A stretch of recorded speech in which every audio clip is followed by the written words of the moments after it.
Hello. Today we'll be talking about vehicle fires. We'll be talking about how law, EMS, and fire respond to these vehicle fires and what actions they should take. We'll be talking about apparatus placement. We'll be talking about victim assessment. We'll be talking about fire control and extinguishment and how each agency can interact with one another for a successful conclusion to the vehicle fire. The response to a vehicle fire is the same for all responding agencies.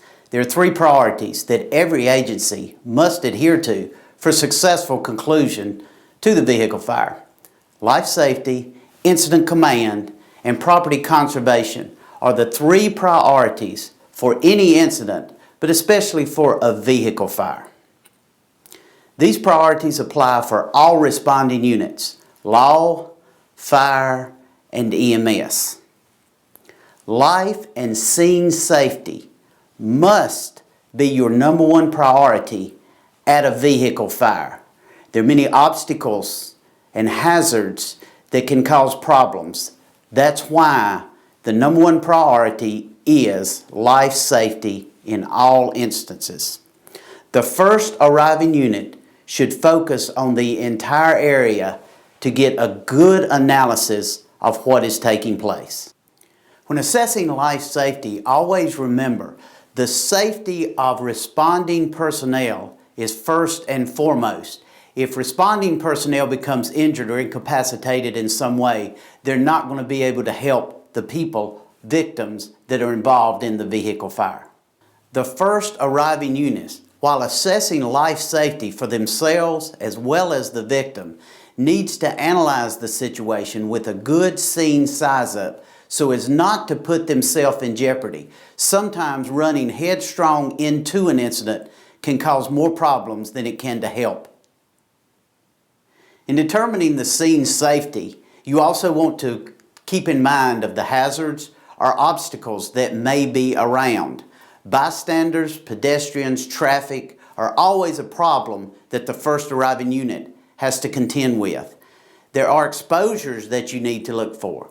The exposures could include buildings, could include telephone poles, could include power poles. They could include other vehicles that are in or around the area.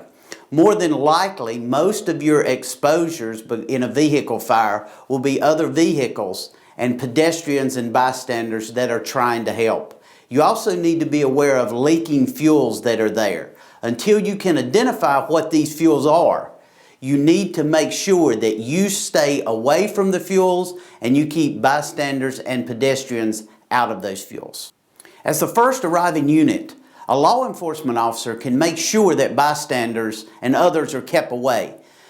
If you are a first responder from emergency medical or from fire department, it's imperative that you keep the bystanders and those that are willing to help away because of liability issues that could be there for you.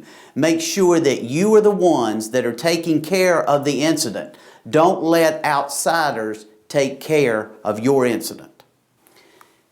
If citizens insist on helping you do your job, politely but firmly encourage them to move back. That you're trained, you know what to do. They could put themselves in an unsafe situation. While you're ensuring the safety of the bystanders and others that may be trying to help, inform them of the danger zone and make sure that they understand that they can help more by being away and reduce the liability to you and your agency. While you're moving the people to make sure that they're in a safe zone, look again at the surrounding area and try to determine what may be a hazard or obstacle for you.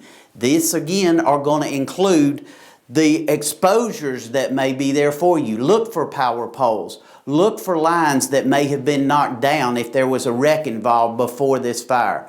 Make sure that you have the area secure before you proceed. As you're moving people out of the danger area, look for the leaking fuels that are there. Gasoline is extremely flammable, and it's important that you see and recognize that by keeping away some of the ignition sources that may be out there.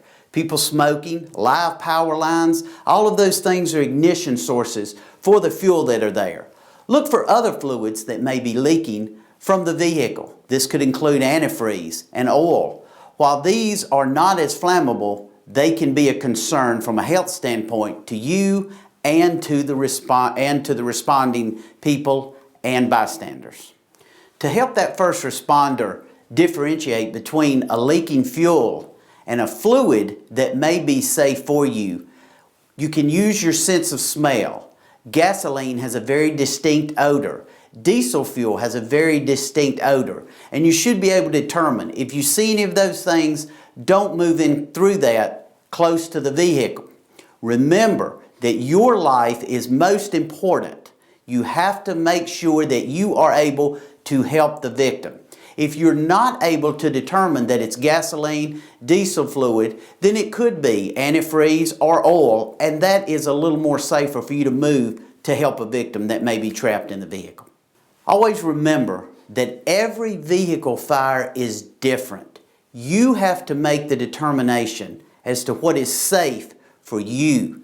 You have to comply with your standard operating procedures that are in your agency, but you have to determine, are you willing to risk your life to help that other person? It may be safe for you to go in, and it may not. You'll have to make that determination based on the incident and what you see. One factor as a first responder you want to consider is the ambient temperature. In the summer, it's much hotter, and gasoline can ignite more readily than it can in the fall or early spring. Temperature is extremely important. Above 80 or 90 degrees, gasoline on the street can ignite much quicker than it can at 40 degrees on a ground somewhere. So be aware of your surroundings and know and see. You have to make the determination as to whether there's a possibility of an ignition source close. Make sure that you look at everything. If there's a significant amount of fuel on the ground, be very, very cautious about going through that to help a victim. If it's in a street, you don't want to start tracking gasoline everywhere all over the scene. It potentially could be a crime scene, and then you could have more problems. If it does ignite, then you become part of the problem because of the gasoline that could be on your shoes, on your boots, may have gotten on your clothing. So be very, very careful if you see any leaking fuel, especially the gasoline, and especially in summer or when it's above 90 degrees. Ultimately, there's no hard or fast rule to determine what your action should be in a vehicle that's leaking fuel or a vehicle that's involved in fire. Look at the situation, evaluate it, and make your best decision. As a law enforcement first responder, if you're the first to arrive on the scene and you've made the determination that you're unable to access a victim, then begin to set a perimeter.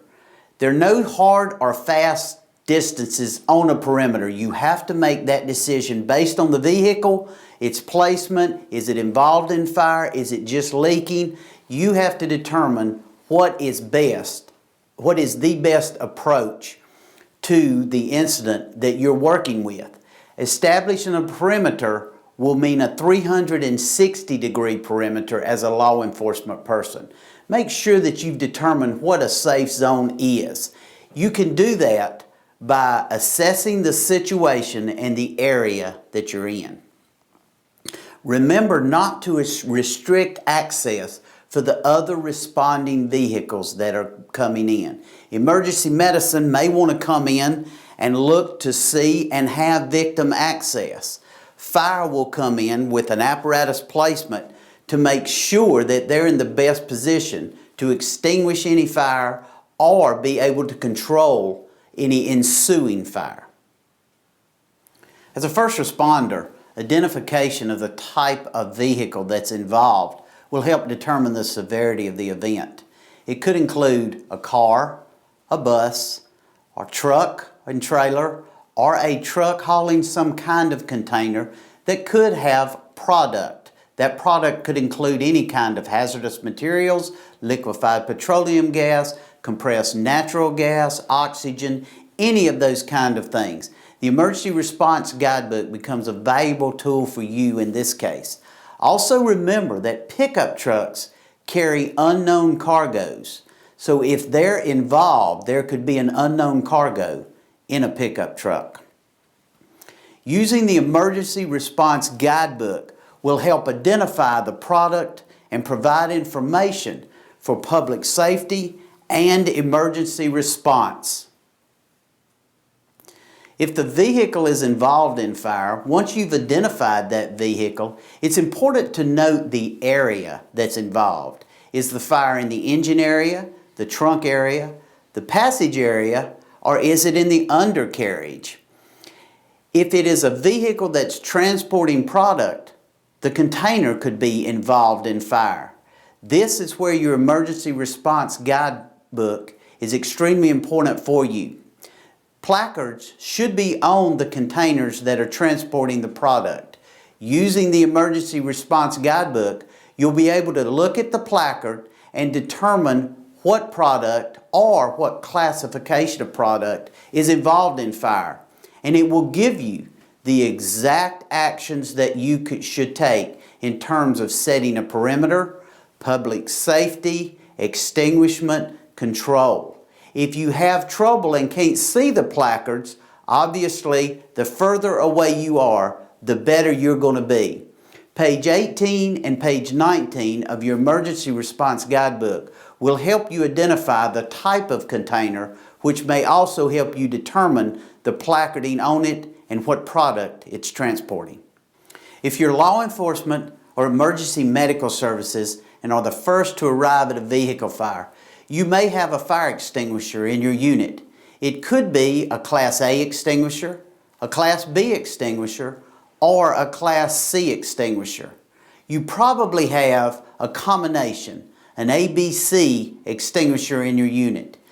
Be careful if you choose to use that because the fire could grow and it could overwhelm you. That extinguisher may not be enough for you to extinguish or even control the fire. So assess the situation and you make the determination if you're comfortable or if the incident dictates that you can move in to control the fire, extinguish the fire with your fire extinguisher.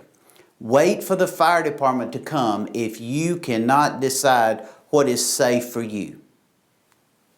If law enforcement arrives on the scene first and they're unable to control a fire or access a victim, focus on the perimeter. Make sure you are controlling traffic in the immediate and surrounding area. Place your vehicle in a position that it won't impede access for EMS or for fire apparatuses that may be coming. Remember that these responding units can be coming from different directions. So place your vehicle in a position that you won't have to move it again, and then you become a help to the other agencies that are there. Emergency medical should begin patient care if the situations permit. If there is no fire but leaking fluids, analyze carefully and determine your safety against the victim's safety. If you are able to, begin patient care. But remember that law enforcement will be controlling traffic and the other responding units, and fire will be there. You're going to have to make the determination if you are able to help that victim and access that victim there. If fire is the first to arrive, they can determine if victim access is necessary or are they going to be able to control the fire and waiting for emergency medical services to help with patient assessment. Every incident scene is dynamic. As part of the scene size-up, you're also going to determine what resources are coming and what you may need. Law enforcement may need an extra car or a motorcycle squad that usually comes to investigate the traffic accidents that are there. EMS may need another unit depending on the incident itself and what they've seen. Fire may need more units. They may need a hazardous material unit. But the thing to remember about the incident scene size-up and resources is call for things before you need them. Remember the old axiom. It's better to have them and not need them than need them and not have them. So call for resources very, very early so that you're able to solve the problem in a more expedient manner.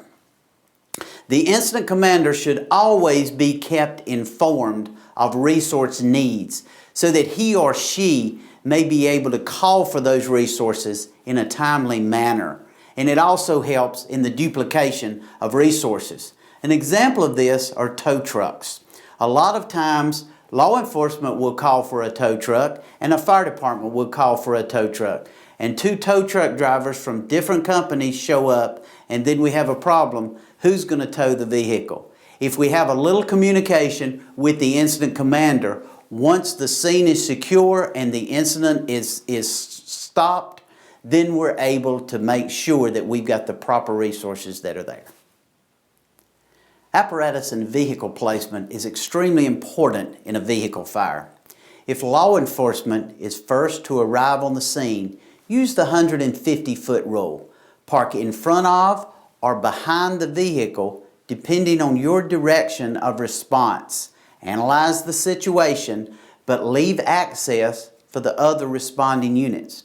Emergency medical wants to stop 150 feet away, but you may move a little closer depending on the victims and victim access that you may need. Fire department will respond directly to the scene if the vehicle is on fire. If the vehicle is not on fire, the fire department needs to respond a little closer and set up for the potential of a fire. On a rural road or a street, there are usually 2 lanes. Again, if law enforcement is the first to arrive, stop the vehicle 150 foot away from the vehicle. Remember that other responding vehicles are coming, and they may be coming from different directions. So place your vehicle out of the way. Emergency medical services that come in may position their ambulance 150 feet away, but they may move closer depending on access for the victims that are there. On a parkway or an interstate, you'll have 3 lanes or 4 lanes in which to work. Place your vehicle 150 feet away, allowing access for the other vehicles that are coming. Once the vehicles are there, you may block off one of the lanes to provide more protection for you and the responders. Another important point for responders to remember: when you're responding to a vehicle fire, never drive through the area. We talked about the leaking fluids that may be on the ground, the leaking fuel that may be on the ground. By driving through the area, you're contaminating your vehicle, which may be transferred to a victim if you need to access or help that victim. Never drive through the area if you're law enforcement or medical. Try to stay away from the area so that you don't drive into that area. We're using the 150-foot rule. If you can stop 150 foot and stay out of the area, it's important for you to remember not to drive through the area. The fire department's response, they should protect and shield. Their apparatus is usually bigger than an ambulance, bigger than a police car.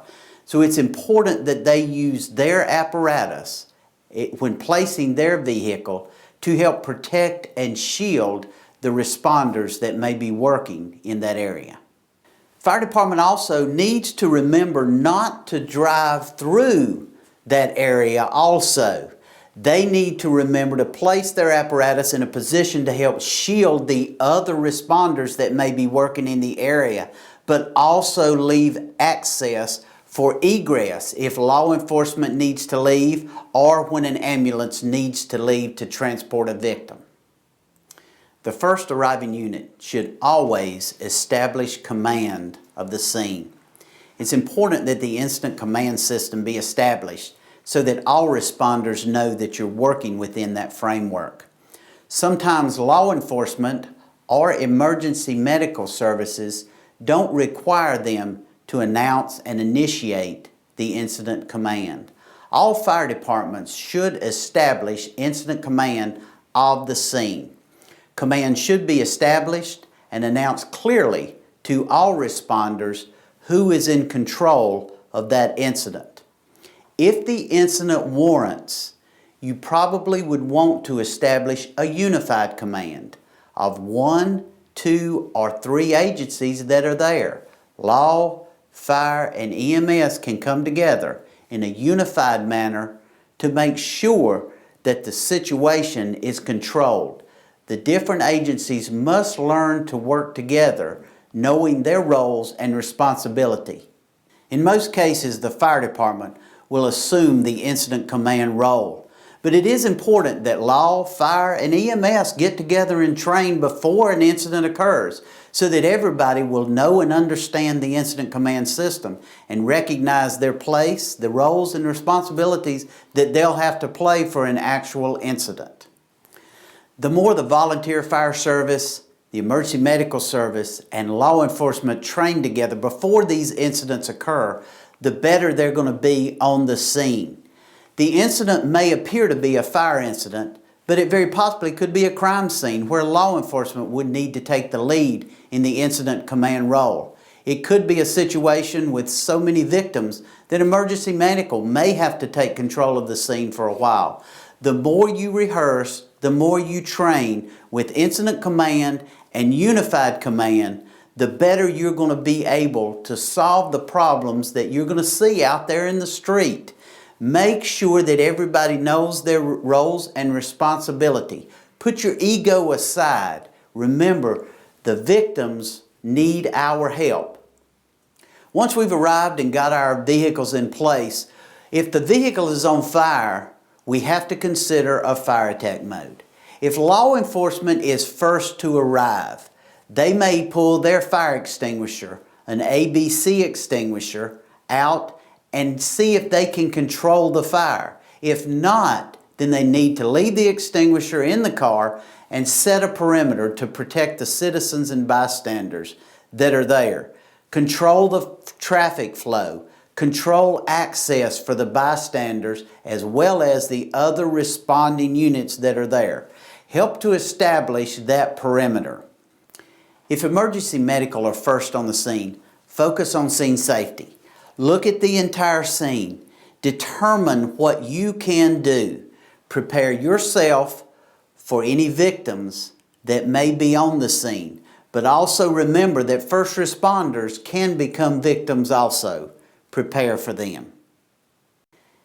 If fire department is first to arrive on the scene, if you're a volunteer unit that are responding in your personal vehicle, place your vehicle out of the way so that the truck can come in with the hose and the water to help extinguish the fire that's there. Focus on scene safety. Again, remind yourself, what do I have?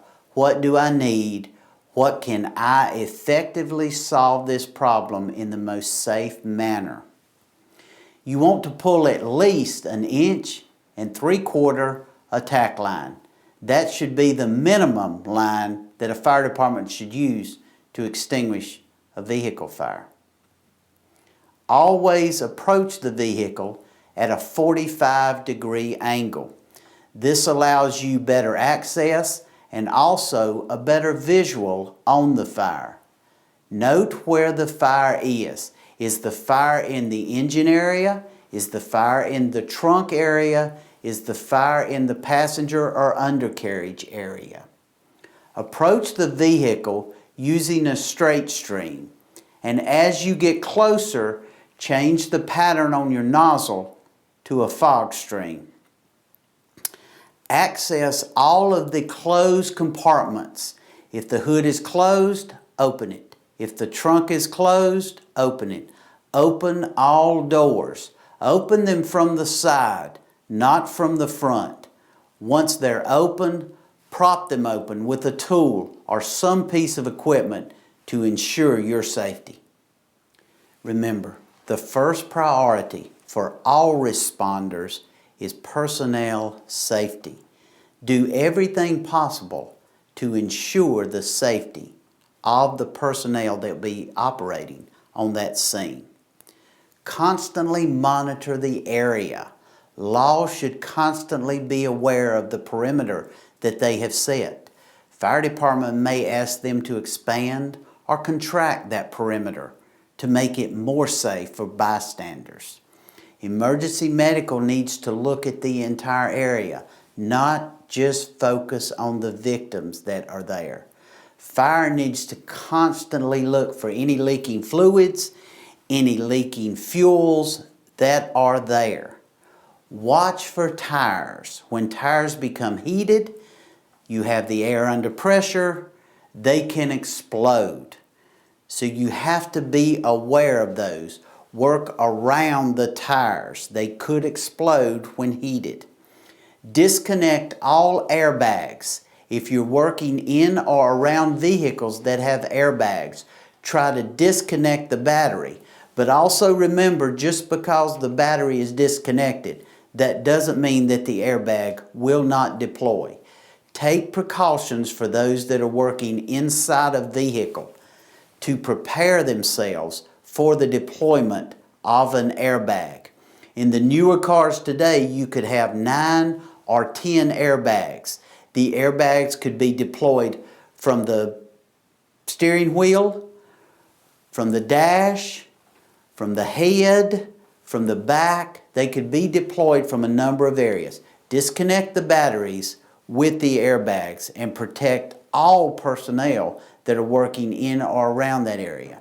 In a fire situation, remember that the airbags can be deployed during a fire.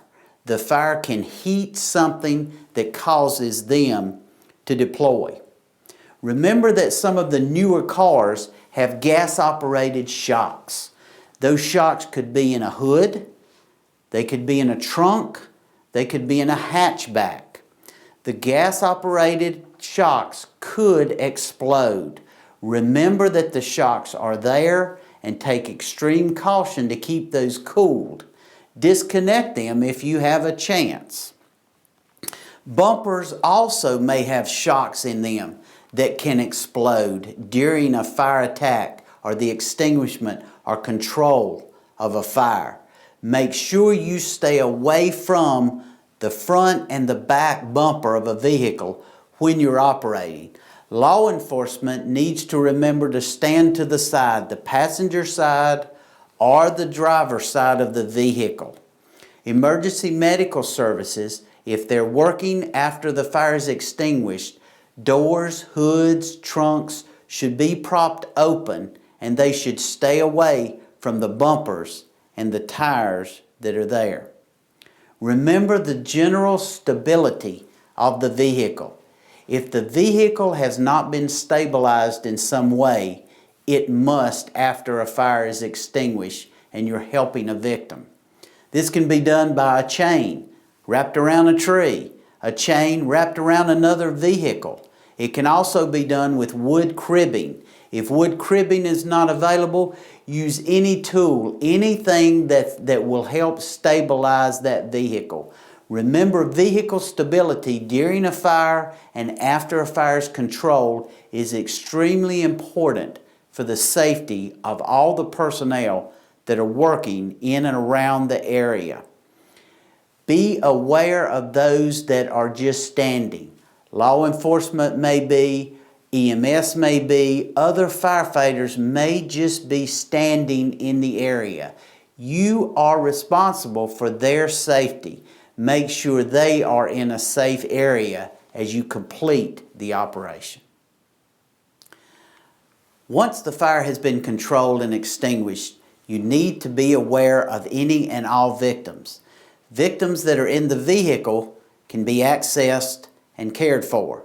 Don't forget that sometimes in a vehicle fire, if it was involved in a wreck before it became a fire, you could have victims that were ejected. Check the area, the entire area, for any victims that are there. Protect all the victims in the vehicle. Remember we talked about the airbags. You can control by putting something over. There are airbag restraint systems that you can put over the steering wheel and the dashboard to protect the victims in the case that they deploy unexpectedly. Do everything you can to protect the victims after the fire is out. Extinguish the fire as soon as possible. Control the fire before you extinguish the fire, but extinguish that fire as soon as possible. Start medical care as soon as possible, remembering safety of the personnel. Note all trapped or pinned victims that are there. You have to access these victims very carefully. This is where the unified command will come into play, because emergency medical may be wanting to access those victims at the same time that fire and rescue is cutting or tearing or pulling or even still controlling a fire and extinguishing a fire. Always remember, when you're protecting the victim, protect the victim with a sheet or a blanket. Constantly talk to them while you're in the area. Tell them what you're doing. Let them know what is happening so they'll know what to expect. Fire departments should be aware that emergency medical may be starting IVs, may be administering oxygen. You're going to have to work together to make sure that victim access and treatment is being carried out in a safe and effective manner. In preparing for a rescue of a victim that may be trapped or pinned, make sure that victim is stabilized. Make sure that everybody working on the scene know what is happening. Inform law enforcement we are about to cut and tear. We will be finishing extinguishing this fire in a few minutes. Emergency medical should know that we are going to be ripping the car, cutting the car to provide you better access to the victim so that you can provide a more safe and effective victim care. Secure and stabilize the victim and make sure the safety officer is doing a constant walk around of that vehicle to ensure the safety. Have the tires deflated? Do we need to add more wood, more cribbing? Do we need to chain this vehicle so that it doesn't roll down a hill, so that it's not going to turn over, so we can work with the victims that are there? As soon as you have the victim free of the vehicle, transport that victim as soon as possible. In dealing with large vehicles or containers that are transport containers of different product, you have the same priorities: life safety, instant stabilization, and property conservation. The vehicle placement is different for large vehicles and containers that are transported. You want to stop your vehicle at least 500 feet away from any vehicle or container that's being transported. Remember that you've got to protect and shield personnel from the potential problems that come from the product that may be in this large container. Park uphill and upwind if possible. With large vehicles and containers that are being transported, remember 500 feet may not be applicable to the situation. You're going to have to determine, because of hills and valleys and a lot of things that may hinder that 500 feet view. But use 500 feet as the standard distance to start. If a product is leaking 500 feet away, try to identify that product. That can be done by placarding that's on the container, that's on a vehicle.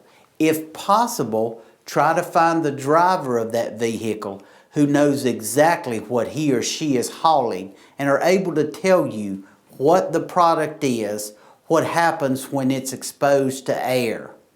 Make sure that you eliminate all ignition sources from any product that's leaking. This could be difficult, but your emergency response guidebook is another great help for you to determine what the ignition sources are. It will also give you a guide on what distances you can move to and work in a safe manner. If the vehicle or the container is on fire, use the 500-foot standard. Stay away from that fire. Once you have identified the product that's on fire, you can determine what action should take. Law enforcement should focus on scene safety, establishing a perimeter as best they can using radio communications. Most of the large vehicles and the containers use the interstate. You're able, through communications, to block interstate, to stop the flow of traffic that will hinder the operation. If you can move more than 500 feet back, that's even better. But make sure the perimeter is clearly announced so everyone knows where you are. Don't forget just north and south or east and west. Use the perimeter to the sides too to make sure everybody knows where they are. Try to leave access for the appropriate unit that can help solve the problem. If it's on fire, this is going to be the fire department. It may also include a hazardous materials vehicle or a group of hazardous materials vehicles or several teams that have to come in. The determination to allow the vehicle to burn will cause more problems, but always remember that that may be the safest way to solve the problem. If you're law enforcement or emergency medical and the vehicle is leaking or involved in fire, wait for the fire department. Every fire apparatus should carry a set of binoculars so that they can identify a product from a long distance.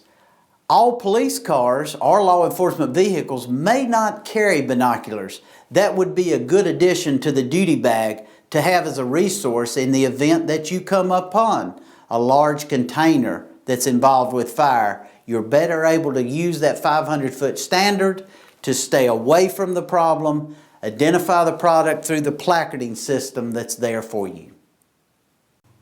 Alternative fueled vehicles are different than ordinary fuel, gas, and diesel fuel.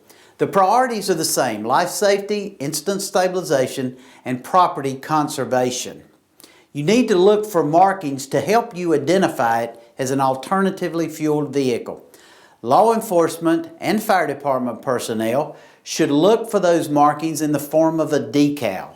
This decal could be on the bumper, could be on the trunk, could be on a passenger window, on the rear window. It's somewhere there and it will identify it as an alternatively fueled vehicle. This vehicle could be a battery fueled vehicle. It could be a compressed natural gas vehicle, a liquefied petroleum gas, or it could be some form of grease that's converted into a fuel. But there should be something there to market. Not all personal vehicles are required to have the marking that identify it as an alternatively fueled vehicles. But look for those markings. Remember to look first in the trunk area, on a rear window, or on a rear side window. An alternative fueled vehicle is very important to locate where the tank or container is with that fuel. Most alternative fueled vehicles, the tank is mounted in the trunk. It could be mounted on the frame under the vehicle. It could be mounted in the bed of a pickup. Find the container and you'll be able to identify the fuel. Remember to check for the markings that help you identify what that fuel is. Again, the markings can be in the shape of a decal, maybe on the trunk, maybe on a window somewhere. Find out what the fuel is through identification. If you're unable to locate a decal or some identification that will tell you what kind of alternative fuel you're dealing with, then once you have everything under control, look in the trunk, look at attached to the frame, or if you're dealing with a pickup, look in the bed of the truck. If law enforcement is first on the scene and recognize a car that's involved with fire as an alternative fueled vehicle, the best thing that law enforcement can do is establish a perimeter and get people back. Allow the fire department to come in with their special equipment to extinguish the fire. EMS should take the same role. Stay back and allow the fire department to come in with water, with foam, whatever they need to make sure they can control this alternatively fueled vehicle. As a fire department, again, an 1 3/4 line is the minimum line that should be used for attacking an alternatively fueled vehicle. You again want to move into your attack mode at a 45-degree angle. This again allows you to see the fire better, to see where it is coming from. Remember to identify the area that the fire is most involved in. The engine area, the trunk area, the passenger area. Normally in an alternatively fueled vehicle, the fire area will be in or near the trunk area. This is because most of the containers that carry the alternative fuel are mounted in the trunk or on the frame. Depending on what the fuel is for this alternatively fueled vehicle, you want to either start with a fog or a straight stream. The fuel will determine what you use. With a compressed natural gas, you want to control the flame by keeping it as far away from the responders as you can. You may need a fog pattern. A straight stream may help you better.